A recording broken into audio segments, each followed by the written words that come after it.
कितने लोग हैं जिनको सुख चाहिए? हाथ खड़ा करें, शर्माए नहीं। दो हाथ भी खड़े कर सकते हैं, ऐसा नहीं है डबल सुख मिलेगा। दोनों हाथ भी खड़े कर सकते हैं। जो हमने 3 प्रश्न किए हैं उनका उत्तर इसी में है कि सुख की प्राप्ति कैसे होगी, कहाँ होगी और किसकी भक्ति करने से होगी। तीनों प्रश्नों का उत्तर यहीं से मिलेगा। सुख आपको परमानेंट चाहिए कि टेम्परेरी चाहिए? कैसा सुख चाहिए?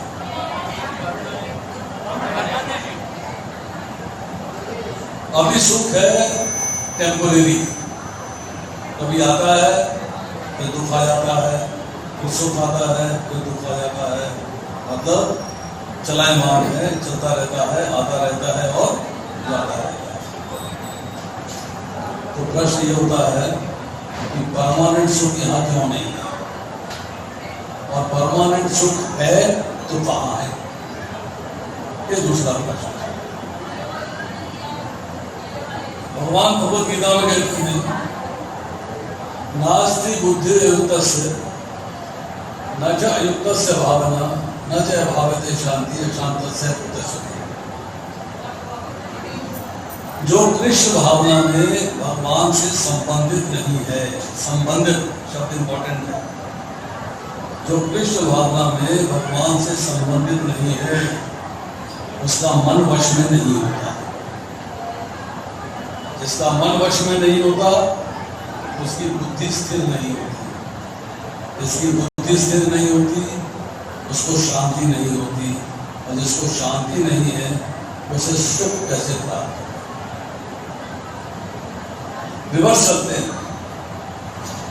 अगर सुख की प्राप्ति चाहिए तो शांति चाहिए, शांति अगर इच्छा करते हैं तो बुद्धि का स्थिर होना जरूरी है, बुद्धि को स्थिर रखना है तो मन को वश में रखना है, और मन को वश में रखना है तो भगवान से कृष्ण भावना में संबंध स्थापित करना है। ये भगवान ने सुख प्राप्ति का फॉर्मेट बताया कि सुख जो है वो किस प्रकार से प्राप्त होगा।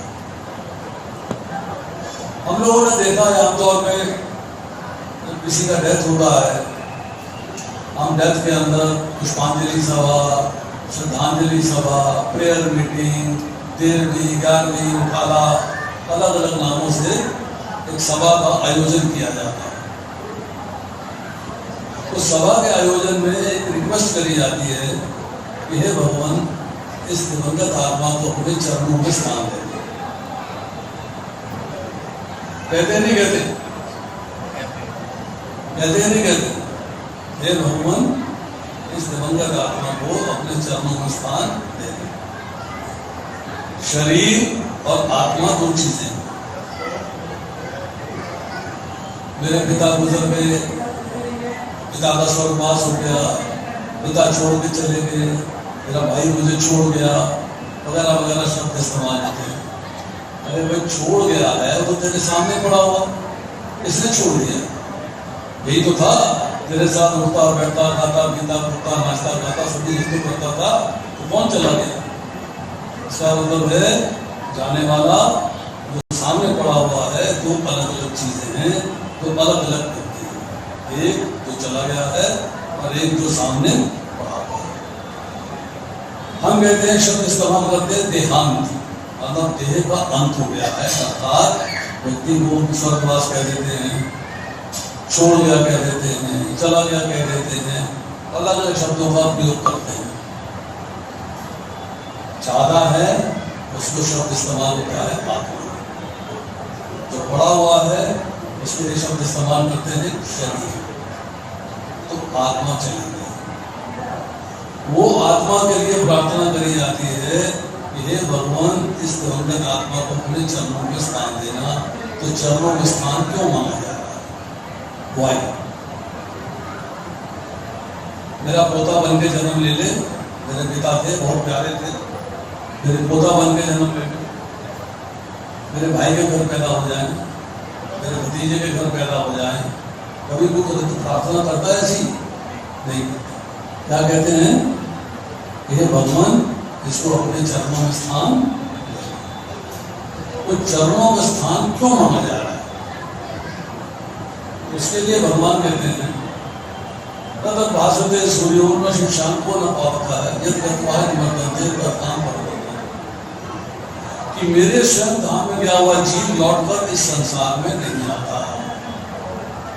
मेरे स्वयं धाम में गया हुआ जो मेरे धाम में आ जाता है, जो मेरे घर में आ जाता है, वो लौटकर इस संसार में नहीं आता। क्यों नहीं आता? भगवान कहते हैं आप ब्रह्म भोगना लोका पुनर्वर्तनो अर्जुना माम उपेत्या तो पौंधे पुनर्जन्म।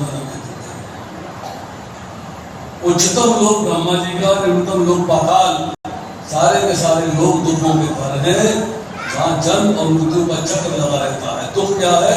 जन्म और मृत्यु का चक्र। हे कुंती पुत्र, जो मेरे धाम को प्राप्त कर लेता है उसका पुनर्जन्म नहीं होता। इसीलिए चरणों में स्थान मांगा जा रहा है। इसलिए कहते हैं इस दिवंगत आत्मा को अपने चरणों में स्थान दें, क्योंकि चरणों में स्थान मिल जाएगा तो लौटकर जन्म और मरण के चक्र से बाहर निकल जाएगा, अर्थात मुक्ति हो जाएगी। भगवान ने यहाँ पर भगवत गीता में कहा है 4 प्रकार के रोग, जन्म मृत्यु जरा व्याधि 4, जन्म होना, मृत्यु होनी, बीमारी आनी और बुढ़ापा होना। इस श्लोक में सिर्फ जन्म और मृत्यु की बात करी, बाकी चीजों की बात नहीं करी। क्यों? जिसका जन्म होता है उसी को मृत्यु आती है, जिसका जन्म होता है उसी को बीमारी आती है, जिसका जन्म होता है उसी को बुढ़ापा आता है। तो अगर जो है इस सब रोगों से बचना है तो जन्म से भी छुटकारा पाना होगा। और भगवान कहते हैं जो मेरे धाम आ जाता है उसका पुनः जन्म नहीं होता। अब भगवान ने फिर भगवत गीता में स्टेटमेंट दिया। भगवान कहते हैं मां विद्या पुनर्जन्म बाल्यम शाश्वतम नाप्नुवन्ति महात्मनः संसिद्धिं परमान्नता। मुझे प्राप्त करके, मुझे प्राप्त करके, अर्थात भगवान कहते हैं मुझे प्राप्त करके जो भक्ति योगी है कभी भी दुखों से इस अनित्य जगत में नहीं लौटते, क्योंकि उन्हें परम सिद्धि प्राप्त हो चुकी है। कभी भी जगत में नहीं लौटते। वहां कहते हैं कि जो मेरे धाम में आ जाता है यहाँ नहीं आता, तो कहते हैं जो मुझे प्राप्त कर लेता है वो पुनः इस जन्म में इस धरती में नहीं लौटता। प्राप्त कर लेना, भगवान को प्राप्त करने के 2 तरीके हैं, बस 2 तरीके। एक, हम भगवान के पास चले जाएं तो भगवान प्राप्त हो जाएंगे। दूसरा, भगवान मेरे पास आ जाए तो भगवान प्राप्त हो जाए। 2 तरीके हैं ना। तो मैं उनके पास चला जाऊं या वो मेरे पास आ जाए। भगवान कह रहे हैं दुखों से पूर्ण, दुखों से पूर्ण। पूर्ण का मतलब क्या होगा? 100 में से 100 या 100 में से 99.9999। कौन सी संख्या पूर्ण होगी? 100 आउट ऑफ 100 यही होगा ना पूर्ण। ये जगह दुखों से पूर्ण है, ये भगवान का स्टेटमेंट है। जहां हम रह रहे हैं ये दुखों से पूर्ण है, इसीलिए कहा गया नानक दुखिया सब संसार, सारा संसार दुखी है, सुख नहीं है। भगवान कहते हैं मात्र स्पर्शा तो कौन तो शीत कुछ सुख दुखा आगम अपाएंगे नित्यानंद तितिक्षुर। ये सुख और दुख सर्दी गर्मी के आने जाने के समान ही सीमित और क्षणभंगुर है। ये इंद्रिय बोध से उत्पन्न होते हैं। ये अर्जुन इनसे विचलित हुए बिना रहने का अभ्यास कर, विचलित नहीं हुए। सुख आते हैं, सुख जाते हैं, और हमको ऐसा सुख नहीं चाहिए। हमको सुख चाहिए परमानेंट, परमानेंट सुख चाहिए। अब सवाल ये है कि एक व्यक्ति बन ठन के खूब कानों में 2 घोंपे लगाते हैं, क्या बोलते हैं? कान में सुनने वाला ईयरफोन। मस्ती में करता हुआ दुकान में घुस गया। दुकानदार से कहता है मेरी बीवी का जन्मदिन है, मुझे बढ़िया सी साड़ी दिखा दो। साड़ी दुकानदार ने उसको ऊपर से लेकर नीचे तक देखा, अजीब मूर्ख आदमी। अरे भाई ये तो टीवी की दुकान है। इसकी दुकान है इलेक्ट्रॉनिक्स की, तो टीवी की दुकान में साड़ी ढूंढ रहा है। अकलमंद है कि मूर्ख है? क्या कहेंगे उसको? अकलमंद कहेंगे कि मूर्ख कहेंगे? कितने लोग मूर्ख मानते हैं? अभी भी कह रहे हैं मूर्ख नहीं है, टीवी की दुकान में साड़ी मिल सकती है। मिल सकती है क्या? तो हाथ खड़ा करोगे? नहीं मिल सकती। अरे भाई ये टीवी की दुकान है, साड़ी की दुकान नहीं है। भगवान कह रहे हैं कि ये संसार दुखों से पूर्ण है, 100% दुख है यहाँ, और यहाँ हम सुख की तलाश कर रहे हैं। हम अकलमंद हैं कि मूर्ख हैं? कितने लोग अपने आप को मूर्ख मानते हैं? दुख 100% है, सुख की तलाश है, और हम चाहते हैं कि दुखों से पूर्ण इस संसार में हमको सुख की प्राप्ति हो जाए। सुख आएगा, चला जाएगा, आएगा, चला जाएगा, टेम्परेरी है, परमानेंट नहीं है। भगवान कहते हैं कि जो मेरे धाम में आ जाता है, अर्थात जो मुझे प्राप्त कर लेता है, वो कभी भी इस अनित्य जगत में नहीं लौटता। जगत टेम्परेरी है। आज जो हम देख रहे हैं 200 साल के बाद बदल जाएगा, फिर 200 साल में बदल जाएगा, 1000, 5000, 2000 साल में बदल जाएगा।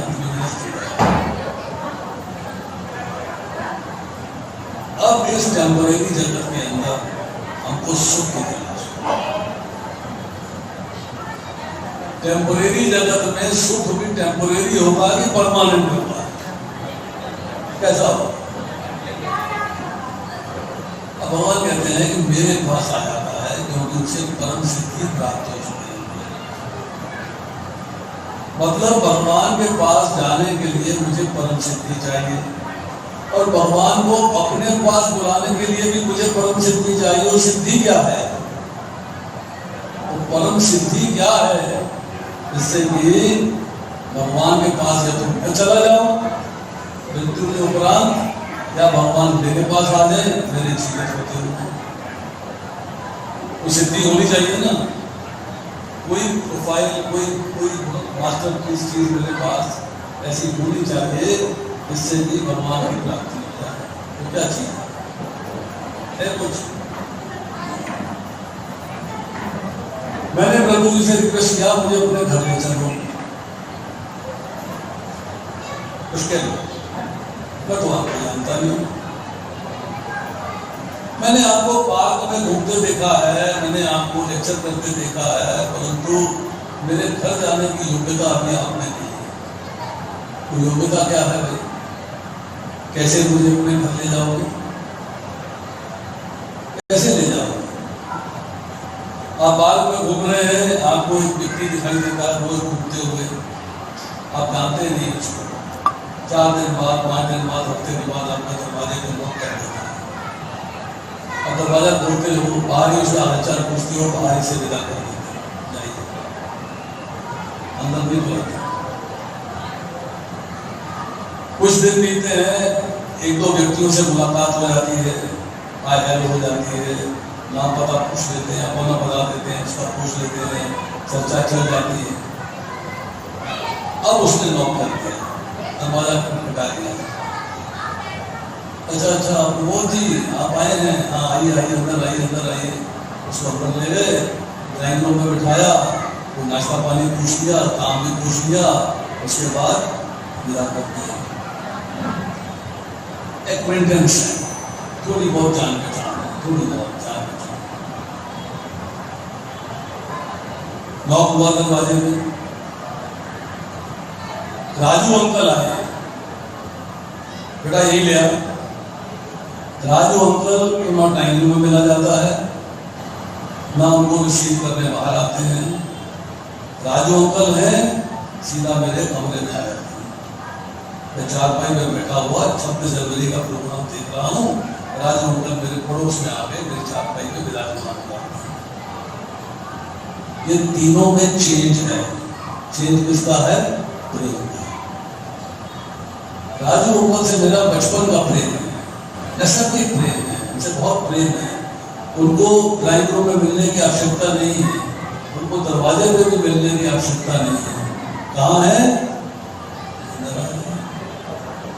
दरवाजे पे नॉक हुआ, सब आंटी आई है, सीधा किचन में चली जाएंगी, क्योंकि आपको किचन में खाना बनाना है। आप उसको खाना बनाना छोड़ के ड्राइंग रूम में नहीं जाएंगे, सीधा किचन में बुला लेंगे। किसी के घर में प्रवेश करने के लिए उसके घर वालों से प्रेम होना आवश्यक है, ये रूल है। जब तक प्रेम नहीं होगा मैं आपके घर नहीं आ सकता। प्रेम है तो आपके घर आ सकता हूं। अब भगवान कहते हैं कि मैं तो सूर्य स्वरूप बताना जो सबसे एक समान व्यवहार रखता हूं, परंतु मुझे अति प्रिय कौन है? अति प्रिय वो है जो मुझसे बहुत प्रेम करता है और मेरे आदेश का पालन करता है, मेरे को वो प्रिय है। तो वो व्यक्ति भगवान के घर जा सकता है जिससे कि भगवान का प्रेम है। अब प्रश्न ये है कि मैं तो खाना खा रहा हूँ, हे भगवान मैं तो आपसे बहुत प्रेम करता हूँ, हे ठाकुर जी मैं तो आपसे बहुत प्रेम करता हूँ, हे कृष्ण कन्हैया मैं तो आपसे बहुत प्रेम करता हूँ। ठाकुर जी कहते हैं मैं तो नहीं करता, मैं तो नहीं करता। प्रेम एक तरफा होता है कि दो तरफा होता है? दो तरफा होता है ना। भगवान तो करते नहीं, मैं गाना गाया जाऊँ, मैं करता हूँ, मैं करता हूँ, मैं करता हूँ, मैं करता हूँ। तो ऐसी क्या काम किया जाए, ऐसी क्या स्टोरी बने कि मैं भगवान से प्रेम करूं और भगवान भी मुझसे प्रेम करें? दोनों बाइलेटरल अफेयर होना है, दो तरफा। मैं उनसे प्रेम करूं और मैं मुझसे प्रेम करूं। कैसे बनेगी बात? उसका फॉर्मेट क्या है, उसका तरीका क्या है? कैसे मैं भगवान को कंपेल करूं कि मुझे प्रेम करें? कैसे मैं भगवान को मजबूर कर दूं कि वो मुझसे प्रेम करें? कैसे कैसे मजबूर किया जाए? कैसे? एक घर में सास बहू को बहुत झगड़ा था। सास बहू को नहीं झेल पा रही थी, बहू सास को नहीं झेल पा रही थी, दोनों में आपस में दुश्मनी। सास चाहती थी बहू से छुटकारा हो जाए, बहू चाहती थी सास से छुटकारा हो जाए। गांव में एक महात्मा जी थे, सब समस्याओं का हल है। सास बेचारी बुढ़िया टांगे दर्द करती हैं, घुटने दर्द करते हैं, कमर दर्द करती है। जब तक सोचती, प्लान करती, इंतजाम करती महात्मा जी से मिलके आऊं, जब तक बहू कूदती भागती नाचती पहुंचती। और बिटिया कैसे आई हो? महात्मा की सास बहुत दर्द करती है, बहुत दुखी हो, जीना मुश्किल हो गया। क्या चाहती हो? सास से छुटकारा दिलाओ। मार दो क्या? मार दो, इससे बढ़िया कोई है? सास को मार दो, इससे बढ़िया कोई नहीं। ये लो बुढ़िया, रात को दूध में डाल के पिला देना, सुबह तक तुम्हारी सास मर जाएगी। खुश, बड़ा बढ़िया महात्मा है, एकदम एक सेकंड में इलाज बता दिया। दवा दो, सास से छुटकारा पाओ। चलने लगी, महात्मा जी ने रोक लिया। ये बताओ तुम्हारे घर में तुम्हारे अलावा और कोई है सास का दुश्मन? बोली नहीं, नहीं। अच्छा, तो पुलिस को तुम्हें पकड़ लेगी। फिर रोने लगी। अब पुलिस से बचाओ, समस्या का हल दो। बुढ़िया वापस करो जी, बुढ़िया वापस ले ली। बड़ा बेकार महात्मा है, ये बुढ़िया देता है, ये बुढ़िया देता है, कुछ नहीं आता है, नौटंकी बाज है, कुछ नहीं आता। ये बुढ़िया दी थी, बुढ़िया वापस ले ली। महात्मा जी ने और पुड़िया निकाला झोली में से, ये पुड़िया ले जा, रोज रात को एक चुटकी दूध में डाल के सास को पिलाना। बोली क्या है ये?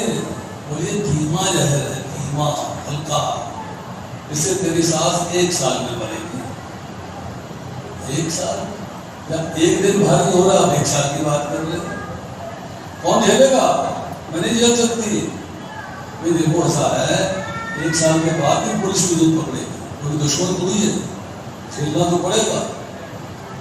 पर एक शर्त है। बोली क्या शर्त है? बोली 1 साल तक सास का कहना मानिए, जैसा वो कहे, जैसा आदेश दे वैसा कार्य करें, अपनी मर्जी से कोई काम मत करिए, आदेश के अनुसार कार्य करना है, जैसा वो कहेगी वैसा कार्य करना है, कोई ताना नहीं मारना है, कोई डायलॉग नहीं मारना है, कोई कमेंट्री नहीं करनी है, कुछ नहीं करना है, सास के अनुसार चलना। बड़ा कठिन, बहुत मुश्किल, अति कष्टदायक, अति कष्टदायक। एक बेटा ऐसा है, पुलिस से बचना है तो करना ही पड़ेगा, करो। मान गई, आ गई, 1 साल बीत गया, वापस पहुंचे। आओ आओ, तुम्हारी सास मरने वाली है आज, तुम्हारे लिए तो बड़ा खुशी का दिन है, आज तुम्हारा सास से छुटकारा हो जाएगा। रो रही है, लंबे लंबे आंसू बहा रही है, महात्मा जी मेरी सास को बचा लीजिए, महात्मा जी मेरी सास को बचा लीजिए, मैं नहीं चाहती मेरी सास मरे, मेरी सास को बचा लीजिए, बचा लीजिए, बचा लीजिए, बचा लीजिए। तूने मजाक समझा हुआ क्या? पहले मारने की दवा ले जाती है, अब बचाने की बात करती है, नौटंकी क्यों कर रही है? अरे बुढ़िया मरती, उसे मरने दे। नहीं मारने, मैं नहीं चाहती वो मरे। क्यों? दुश्मनी अभी और निभानी है, लंबा खींचना है। कहते नहीं, महात्मा जी मुझसे बड़ा प्रेम करती है, इतना प्रेम तो मां से नहीं मिला जितना सास से मिला। मेरे कहे बगैर चलती नहीं, मेरे कहे बगैर कोई काम नहीं करती, मुझ पर कभी कमेंट नहीं करी, मुझ पर कभी ताना नहीं मारा, मेरे मायके का ताना नहीं दिया कभी। इतना प्रेम करती है मुझसे, मैं नहीं चाहती कि मेरी सास। अच्छा जा, तेरी सास नहीं मरेगी, सास नहीं मरेगी।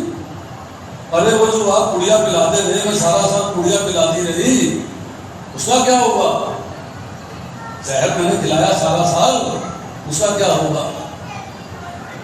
अरे भाई, मैं लोगों को मारने थोड़ा आता हूँ, वो तो मैंने हाजमे की दवाई दी थी, बाकी काम तो तेरी सेवा ने किया। तेरी सास तुझसे खुश हुई है, तुझसे प्रसन्न हुई है, तुझसे प्रेम करने लगी है, तो तेरी सेवा के द्वारा भगवान आपसे प्रसन्न होंगे, आपसे खुश होंगे। आपके प्रेम में भगवान सब कुछ भूल जाएंगे, आपकी सेवा के द्वारा। सेवा करेंगे तो भगवान का काम मिलेगा, तो निश्चित है, डेफिनेट है, पक्का है। भगवान तीसरे अध्याय में कहते हैं, जो श्रद्धा पूर्वक ईर्ष्या रहित होकर मेरे आदेश का पालन करता है, वो कर्मों के बंधन से मुक्त हो जाता है और मेरे धाम आ जाता है। श्रद्धा पूर्वक ईर्ष्या रहित भगवान के आदेश का पालन करना। भगवान ने कही पर हमने मानी। इंस्ट्रक्शन मिलती है गुरुजनों के माध्यम से, इंस्ट्रक्शन मिलती है अथॉरिटीज के माध्यम से कि भगवान की सेवा कैसे करें। अब भगवान की सेवा करेंगे तो आपको भगवान का प्रेम मिलेगा। अब प्रश्न ये है, भगवान का प्रेम मिलना है तो कब मिलना है, कैसे मिलना है, कहां मिलना है, कैसे मिलेगा, और आनंद की प्राप्ति कहां होगी, सुख की प्राप्ति कहां होगी? तो भगवान ने कहा है भगवद गीता में, मैं मनुष्य जीव लोके जीव भूत सनातनी, ये जीव मेरा ही सनातन अंश है, ये जीव मेरा ही अंश है। हम भगवान के अंश हैं, तो परम पिता है, हम उनकी संतान हैं। अब प्रश्न आता है, भगवान दूसरे अध्याय में फिर कहते हैं कर्मजम बुद्धि युक्ता ही फलम त्यक्त्वा मनीषा जन्म मरण वियोगमुक्ता पदम गच्छन्ति अनंत है।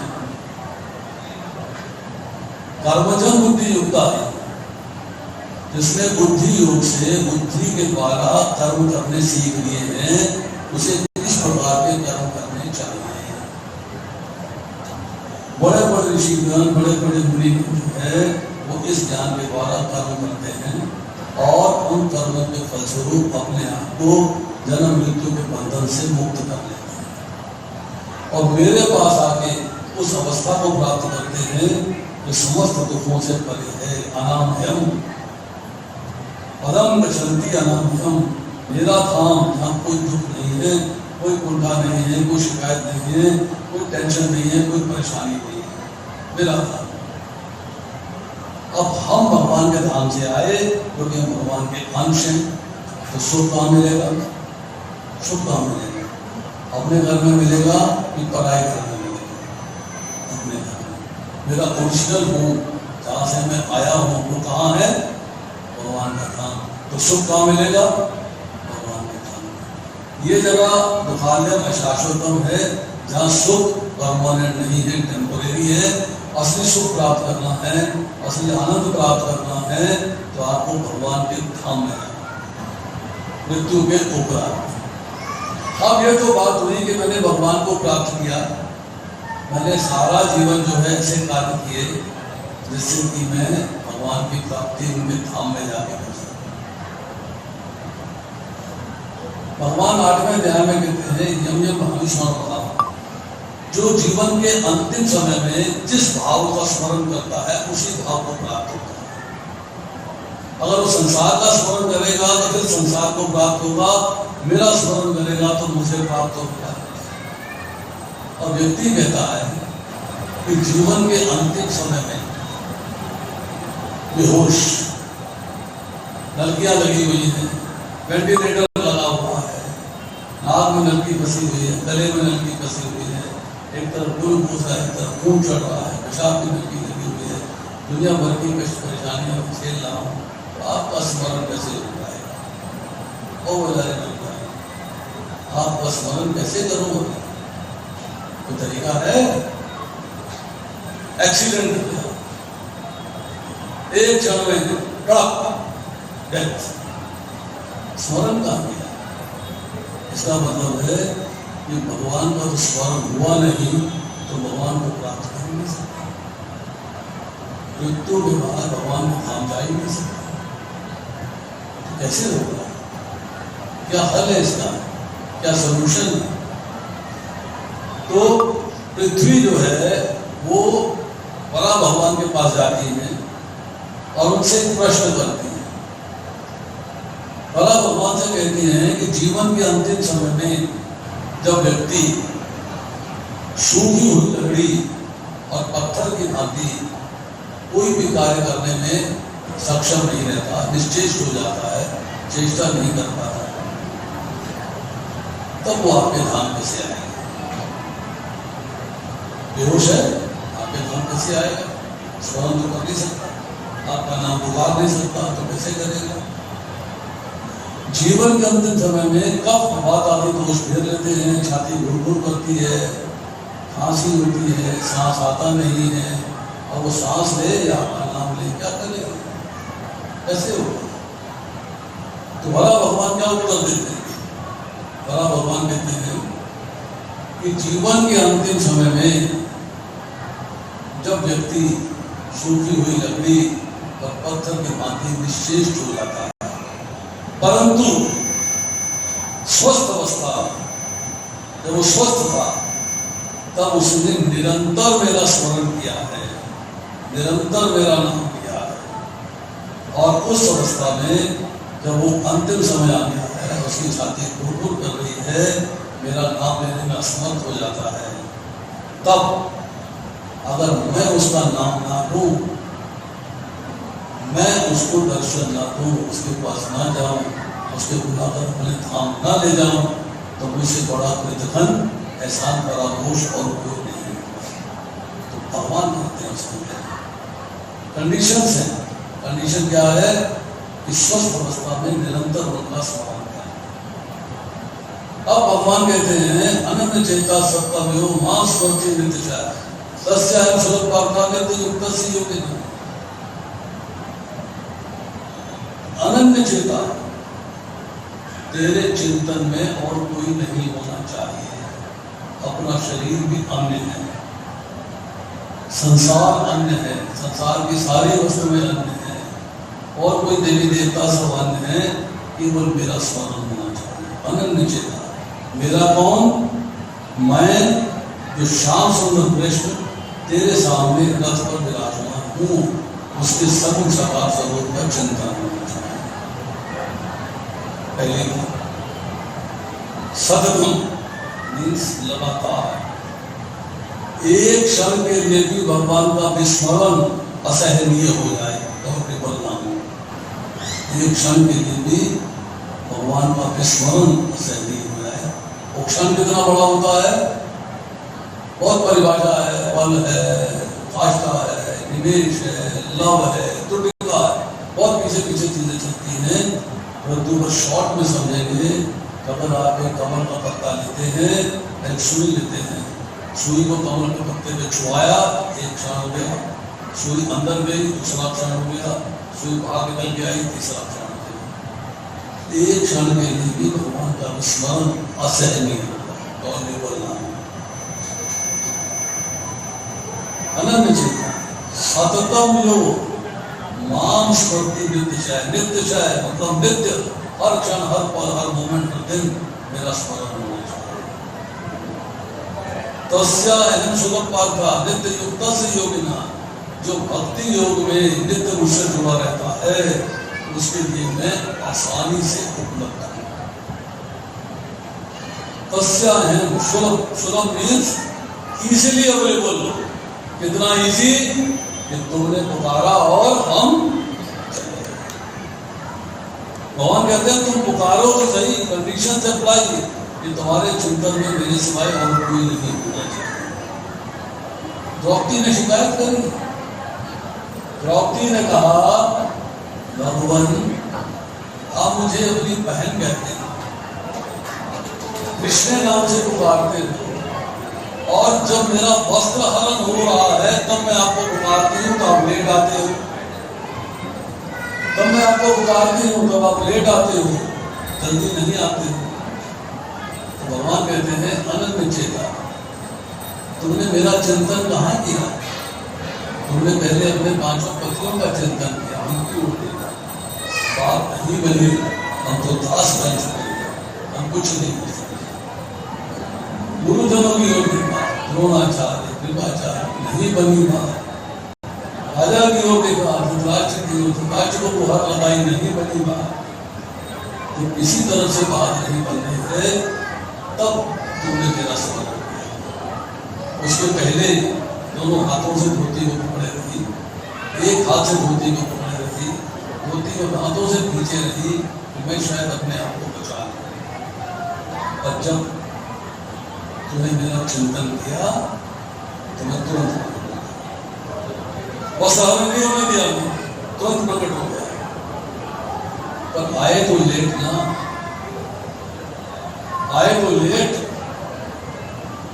मैं तो आपको पुकार रही थी, अब तो आज लेट आई। द्रौपदी ने अपनी बात जो है नहीं छोड़ी। भगवान कहते हैं अच्छा ये बता तुमने किसको पुकारा था? यदि मैंने कहा था हे गोविंद, हे गोपेश, हे गोपीनाथ, हे द्वारकाधीश, हे द्वारकावासी, द्वारकाधीश, तूने द्वारका के राजा को पुकारा। अरे मैं तो सर्वत्र हूँ, तेरे आसपास था, कि जबड़े की आंखों से देख नहीं सकती बात अलग है, जन चक्षुओं से तो मुझे देख ना पाई वो बात अलग है। मैं तो तेरे पास ही था, परंतु तूने पुकारा द्वारकाधीश। तो मैं यहाँ से पहले बगल से पहले द्वारका गया, वो द्वारका से लौट के आया, इसलिए देवी भगवान भी ठिठोली करते, इसलिए देवी हो गई। मुझे जाके भगवान कहते हैं अनन्य चिंता, तुम्हारे चिंतन में मेरे सिवाय को होना ही नहीं चाहिए। अब मुझे भक्ति करनी है, मुझे पता है कि मेरे को भगवान के धाम जाना है, मुझे पता है जहाँ से लौट के नहीं आना है, तो उससे निष्कर्ष निकलता है भगवान कौन है। मंदिर में जाते हैं, 10 मूर्तियां होती है, ब्रह्मा जी का कहते हैं ईश्वर परम कृष्ण है, कृष्ण ही परम ईश्वर है। भागवत क्या कहती है, कृष्णस्तु भगवान स्वयं, कृष्ण ही स्वयं भगवान है। आप प्रबोधिनी क्या कहती है, पुंडरीकाक्ष भगवान है, ब्रह्मण्यो देव की पुत्र है, ब्रह्मण्यो मधुसूदन है, ब्रह्मण्यो पुंडरीकाक्ष है, ब्रह्मण्यो विष्णु है। जो मधु नामक असुर का वध किया है वही भगवान है, जो देवकी के पुत्र हैं वही भगवान है, जिनकी आंखें कमल की पंखुड़ी के समान वही भगवान है, और जो अपने भक्तों की इच्छा करने से कभी चूकते नहीं वही भगवान कृष्ण। ज्ञान प्राप्त हुआ कि कृष्ण ही भगवान है, बाकी सब देवी है, देवता है, उनके अंश हैं, अपने अपने कार्य कर रहे हैं भगवान के निर्देश के अनुसार। 7वें अध्याय में इसकी चर्चा मिलती है। भक्ति कैसी करनी चाहिए, उसका एक ही फॉर्मेट है, आदेश का पालन। जैसा भगवान बता रहे हैं उसी के अनुसार भक्ति करनी चाहिए। भगवान ने कहा है जो मेरे आदेश का श्रद्धापूर्वक ईर्ष्यारहित होकर पालन करता है वह कर्म के बंधन से मुक्त हो जाता है, कर्म मेरे काम आता है। भगवान के आदेश का पालन एज इट इज, जैसा भगवान ने कहा है वैसा ही मुझे करना है। किसकी भक्ति करनी चाहिए, कृष्ण की। कैसे करनी चाहिए, जैसा वो आदेश दे। क्यों करनी चाहिए, कि मुझे मुक्ति प्राप्त हुई है, दोबारा से जन्म मृत्यु के चक्र में मुझे लौट कर इस संसार में नहीं आना, मुझे जाना है तो भगवान के धाम में या भगवान को अपने पास बुलाना है। भगवान आपके सामने हैं, आपके पास हैं, दर्शन करिए, पर भगवान से कुछ मांगिए मत। मांगेंगे तो उसको भोगने के लिए फिर शरीर चाहिए, तो शरीर चाहिए तो पुनरअपि जन्मम पुनरअपि मरणम के चक्र से बाहर नहीं निकल पाएंगे। तो भगवान कहते हैं निष्काम भाव। निष्काम अर्थात कामना रहित कार्य करना है, कामना नहीं रखनी है, कामना नहीं रखनी है, कामना रहित, कामना एक ही होनी चाहिए। और कामना क्या है कि हे भगवान मैं आपकी सेवा किस प्रकार कर सकूं। भगवान से संबंध स्थापित करना है कृष्ण के भाव में। कृष्ण के भाव का मतलब ये है कि कृष्ण हमसे क्या चाहते हैं। कृष्ण चाहते हैं कि मुंडे वाधिकार हस्ते मां करेशु बलचना मां कपड़े तू घुमा संग वस्तु। तेरा कर्म करने का अधिकार है, तू जैसे मर्जी कार्य कर, फल देने का अधिकार मेरा है, जैसा कर्म करेगा वैसा फल मैं दूंगा, परंतु कोई ऐसा कार्य नहीं करना जिसके फलस्वरूप तुझे शरीर भोगना पड़े। इंपॉर्टेंट पॉइंट है श्लोक का। कोई ऐसा कार्य नहीं करना जिसके फलस्वरूप तुझे शरीर भोगना पड़े। अर्थात कार्य कैसे करने हैं जिससे कि शरीर की प्राप्ति न हो, और कार्य क्या है, कृष्ण की सेवा। श्रवणम कीर्तनम विष्णु स्मरणम पादसेवनम अर्चनम वंदनम दर्शन साक्षात् निवेदनम। कई तरीके से भगवान की सेवा हो सकती है। सबसे पहली सेवा क्या है, भगवान के बारे में सुनना, नाम रूप गुण लीला धाम को सुनना। दूसरी सेवा क्या है, भगवान के नाम रूप गुण लीला धाम का वर्णन करना, भगवान के नामों का जप करना, भगवान को उनके नामों से पुकारना। तीसरी सेवा क्या है, भगवान का स्मरण करना। पाद सेवनम, मंदिर की सेवा करनी है, भगवान की मंदिर में स्थापित किए हुए हैं, उस जगह की सेवा करनी है, सफाई रखनी है, मेंटेन करना है, आने जाने वाले को एडजस्ट करना है, सब कार्य करने के बाद सेवा करना है। तो भगवान की सेवा कई तरीके से होती है। आपको भगवान की सेवा में लगना है, परंतु भगवान के आदेश के अनुसार अपनी मर्जी से नहीं। जब आप सेवा करेंगे डेफिनेटली भगवान प्रसन्न होंगे। भगवान प्रसन्न होंगे तो अपने धाम ले जाएंगे। अगर मैं सेवा अपनी मर्जी से करूंगा तो भगवान प्रसन्न नहीं। सेवा करनी है भगवान की मूर्ति के अनुसार। वो सेवा कौन बताएगा? भगवान की रिप्रेजेंटेटिव परंपरा से गुरु महाराज के शिष्य, उनके शिष्य, उनके शिष्य, उस परंपरा से आपको सेवा की प्राप्ति होगी। वैसे सेवा करिए तो आपको जो है भगवान का प्रेम प्राप्त होगा। प्रेम मिलेगा तो भगवान के धाम जाएगा। हरे कृष्णा। कोई प्रश्न है किसी का? Any question?